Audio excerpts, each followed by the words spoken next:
Everyone, and welcome to another episode of Seminole Script presented by Tallahassee Democrat and NoleSports.com. I am here with Ehsan Kassim, as usual, and I am Jack Williams, and we're just going to jump right into it, talking about last week, what we're seeing in practice this week, and then going into what's going to happen on Saturday. We're in Clemson week right now, but let's touch a little bit on Boston College. I mean, Florida State basically escaped with a win out there. Would you agree? Yeah, they escaped. We talked about it.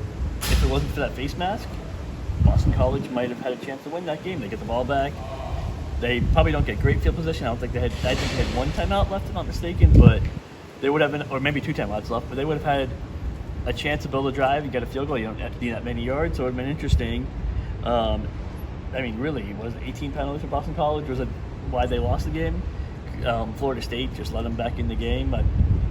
I think Mike Norvell pointed out Monday was the focus penalties started coming up really at the end of the after a touchdown, when they went up 31-10, that's when Keanu Jones was hit with a personal foul penalty. And from that point, they did not look like the same team. Yeah, I mean, the personal fouls you can talk about in the Boston College game, that was what really, limited Boston College from really coming back and potentially winning that game. As you mentioned, there was a chance. I think that's all you need really in those types of games as well. That face mask that really kind of saved Florida State as well. We didn't really see the offense get going, the defense. I wrote a whole story on this as well.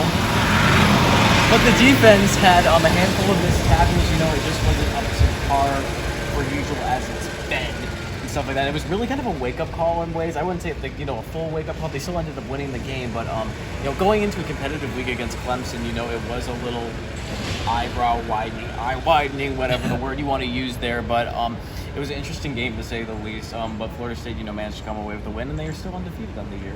I mean, they won a game on the road against ACC opponent, and the press conference after felt like they lost. It was somber. It was not, that was a game they should have won by a lot. That was a game they had control of. 31-10.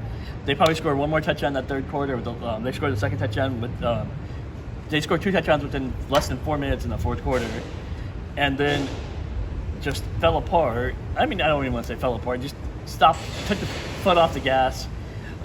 If they scored one more touchdown in a couple minutes, you probably see Jordan Travis out of the game. You probably see a lot of Tate Rodmaker in the fourth quarter. And I think at that point, a 28-point lead is different than a 21-point lead because it's hard to come back. But that was a valiant effort by Boston College.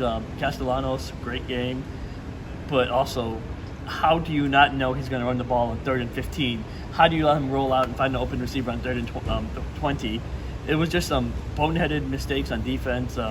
Maybe played a little too vanilla instead of being aggressive.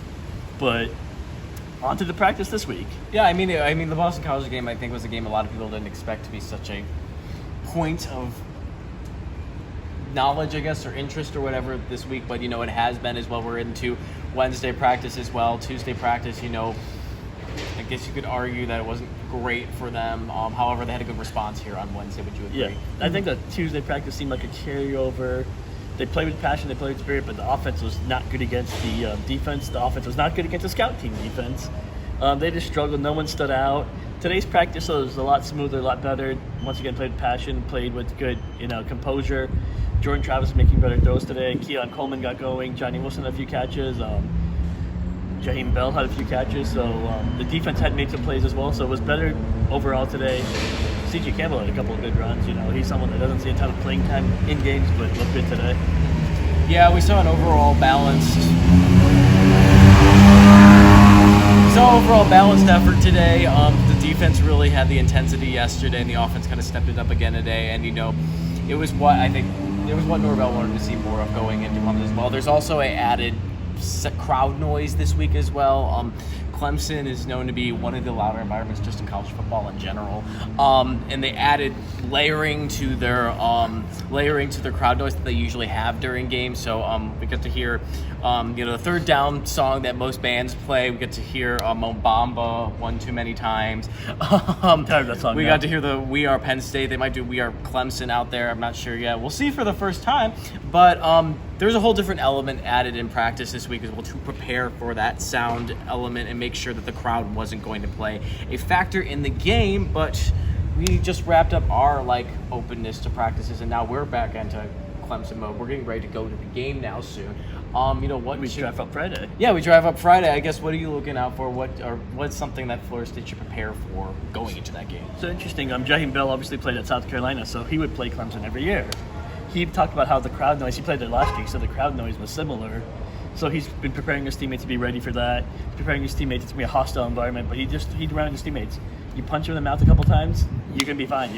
That crowd noise is gonna go away. So that's the message he's been sending as someone who's played there multiple times. Obviously, Jordan Travis has played there before. Jared Verse is getting his first experience at Clemson, so that's gonna be interesting. He's emphasized that he's very excited for the experience as well. But what I'm expecting is, I think we talked about this a little bit last week with Castellanos, what he did. Could be interesting to see if Klubnik kind of like tugs the ball and runs a little bit more. I think the read option could be in play. You got Will Shipley, who Florida State's obviously been concerned about. I think he had 254 all-purpose yards last year in rushing, receiving, returns. So he's a player that's always given Florida State issues. So he's going to be somebody that's going to, Norvell's talked about how he's a complete back. So he's going to be someone that's going to give Florida State some issues. He's a talented player. He's, he's got an NIL deal with Chipotle, so it's called Chipotle. Yeah, and I mean, you have to talk about, too, that they've been burnt by Shipley before. I mean, we're talking about the game last season where he rushed for, I think it was around 150 yards against Florida State. And he didn't – the thing about him is, too, is you look at his stat category, he's not the guy that's always in the end zone all the time, but he's doing a lot of that dirty work that's getting them into the red zone and stuff like that. He's going to play a big factor in this game as well. I think that one of the big things for Florida State is limiting his impact overall as well. You talk about their quarterback, too. Looking at his stats, it doesn't look like he leans too much on the rush. Maybe that's something that Florida State wants to hone in onto, making him carry the ball and force those rushing drives and stuff like that. But he's been very lenient on his passing games lately. So either way, Florida State's going to want to limit those two as well. And then, again, the big factor is the environment. That's going to be huge. Obviously, Doak has a big, loud stage to put on Saturday nights as well, but Clemson, has that environment as well, to the point where it's shaking sometimes. So I think that's a lot of what they're honed in on here as well. But and then other thing we got to look at is Clemson's linebacking play. Is that's what BC really attacked is Florida State's linebacking group. On the opposite side, Clemson's linebacking group is really good. So can they make an impact on Jaheim Bell? Can they take away the run game, which Florida State struggled to get established this year so far anyway? So it's going to be interesting to see those dynamics at play. It's going to be a big game just in general, because we're really going to see the interesting stat line that I pulled up was they had two stat lines. The last time that Florida State beat Clemson was in 2013, and they won at Clemson. It was 2013.